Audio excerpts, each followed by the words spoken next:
Menteri Keuangan Sri Mulyani Indrawati mengusulkan agar edukasi atau pendidikan mengenai pasar modal dapat diterapkan mulai dari jenjang sekolah dasar. Menurut Sri Mulyani, pemahaman tentang pasar modal yang diajarkan sejak dini dapat meningkatkan literasi keuangan generasi muda dan mendorong diversifikasi tabungan masyarakat ke pasar modal.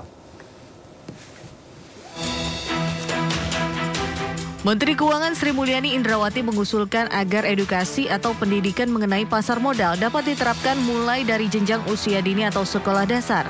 Usulan Sri Mulyani ini disampaikan saat membuka perdagangan perdana Bursa Efek Indonesia tahun 2025.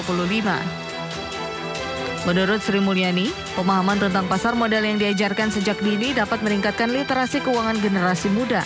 Menurutnya, edukasi dini bisa menjadi langkah awal untuk mendorong diversifikasi tabungan masyarakat ke pasar modal. Sekarang seharusnya ini sudah mulai diajarkan bukan di tingkat mahasiswa lagi, tapi bahkan di tingkat sekolah dasar. Sehingga mereka menjadi getting familiar with dengan bursa efek.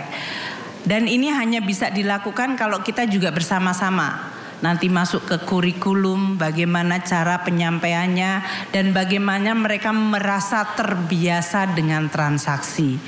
Tentunya kalau masyarakat sudah mulai mendiversifikasi tabungan dan menciptakan pendalaman, kita juga bertanggung jawab Pak Mahendra untuk agar saham-saham yang dijual belikan adalah saham-saham yang sehat.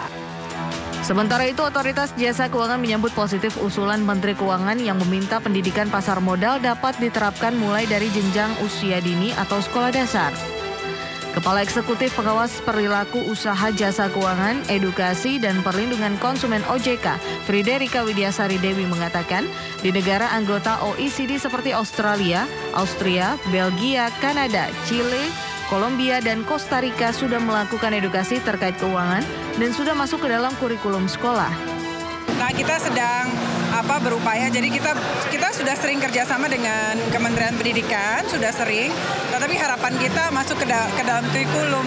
Jadi masuk ke dalam kurikulum sekolah. Kalau bisa mulai dari SD, pengenalan uang, pengelolaan keuangan, dari SMP, SMA, kuliah.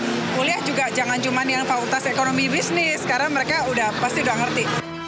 Untuk itu, ia pun berharap OJK bersama kementerian dapat melaksanakan kurikulum tersebut secepatnya dan dapat dijalankan pada tahun 2025 dengan berkolaborasi bersama Kementerian Koordinator Bidang Pembangunan Manusia dan Kebudayaan serta Kementerian Pendidikan.